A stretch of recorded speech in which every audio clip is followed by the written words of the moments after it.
Into FSU's Greek community, one fraternity is now shut down after the death of a pledge.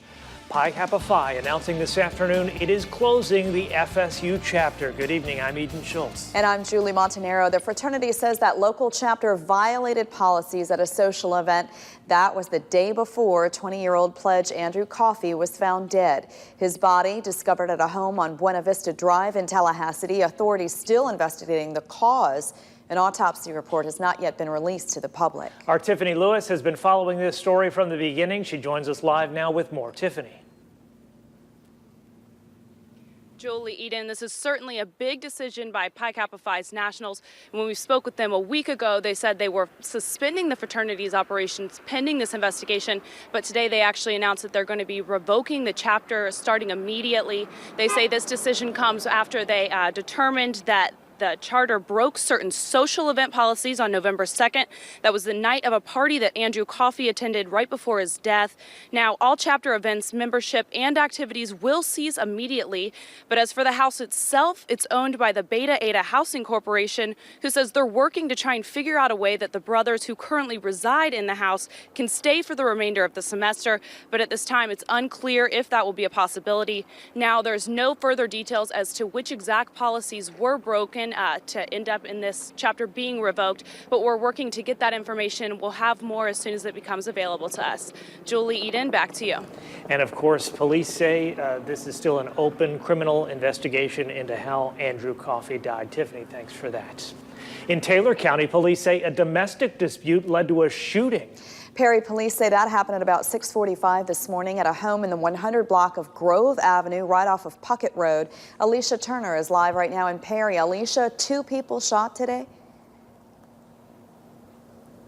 Julie and Eden, in the short time that I've been out here, many people have been stopping by this home, whether walking or in their cars, saying they're simply shocked by what happened. Police say they responded to this home just before 7 this morning, finding 2 people suffering from gunshot wounds. Now, the police department is telling people that this is an isolated incident believed to be surrounding some sort of domestic dispute. They don't want anyone to be worried. But as far as the residents in this area, they say they're shocked for something like this to happen. Many of them telling me they knew the people involved, and they just can't believe that things got to this point. Now, as I talk to many residents in the area, they say that this is something very unlikely for this area, and they say as police continue their investigation, they're hoping to get some answers as to what happened. The 2 people involved in this have been taken to a local hospital. At this time, no word yet on the condition or the status of their injuries, but we'll continue to follow this story and bring you guys the very latest. Julie and Eden, back to you. All right, Alicia, we'll continue to check in with you for updates. Thank you. Tallahassee documents demanded by a federal grand jury are now online for everyone to see. The city commission deciding this week to put those items on its website. The documents were subpoenaed in an investigation of development deals. Marielle Carbone is here with a closer look at the decision and the documents. Marielle? Julie, Eden, right now, what's on the TalGov website are documents related to the first 2 subpoenas. So that's about 90,000 documents. The remaining 150,000 is set to go live at a later date once they're looked through. Now, the documents online are broken up into different links, which are all organized by individual names, companies, and years. They cover communications over a 5-year period with a short list of local business entities, so a lot to look at. Now, researchers who are combing through all of those documents say it's important to make sure that the public is not looking at these in an isolated event, but looking at them in a bigger scope. They say it's a positive step that the public can now see these, but it does come with challenges. I'm concerned about people misusing data or thinking that it means something that it doesn't.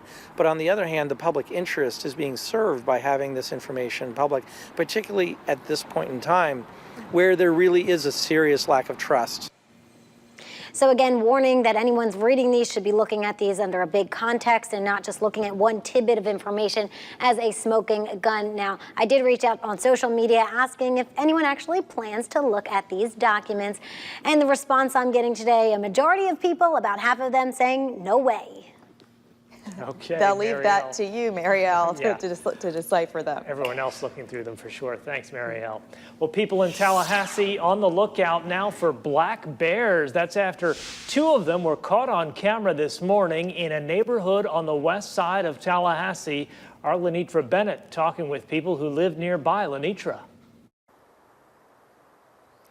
It's nice and clean out here right now, but those who saw the bears, or at least the aftermath, say the animals left behind quite the mess. The bears were spotted in the area of Cactus and Block Streets in Tallahassee. A Tallahassee police officer took this snapshot of these two bears in that neighborhood. Some people who live in the area say they're a bit frightened by the idea. Others say they're just shocked. I came out at 8 o'clock and there was trash all over the neighborhood. I didn't know it was a bear because I had never seen any bears around here. Officers say do not approach a black bear if you see one. Instead, call the Consolidated Dispatch. I also talked to a guy who told me that he saw what he believes to be a mama bear and 2 cubs. We'll hear from him coming up at 6 o'clock. For now, back to you in the studio. And you notice that was kind of a nervous laugh that woman had. You always want to steer clear of bears, especially if they have the mama cubs. bear. Do not mess with mama bear. That's right? for sure. That goes for humans as well, I think. Look at that outside, Eden. Beautiful sunshine this afternoon. Beautiful day for all the kids who've got the day off school. Great Friday afternoon, Mike McCall. That it is, and considering yesterday how it was so cloudy, and for some of you it was rainy and chilly. Today, exactly what we needed for a Friday to get the weekend underway. But it was a cooler start for sure. But you can see just to our north, it keeps getting cooler and cooler, mostly around 50 degrees in our local area. But then it drops off into the upper 40s, mid 40s, and down to 40 this morning in Montgomery. We're going to get a little bit cooler tonight, but it's not going to be as drastic because I think we'll still have a little bit of a light breeze. But even with that breeze this afternoon, all that sunshine, temperatures only in the 60s to around 70s, so a fantastic Friday. There you see those breezes right now from the north and northeast, but those will pick up tomorrow and start to gradually drag some cloud cover our way. Right now, I'm not looking for any kind of rainfall, but some clouds, yes. We'll get more specific on that good-looking Veterans Day forecast coming up in just a few minutes.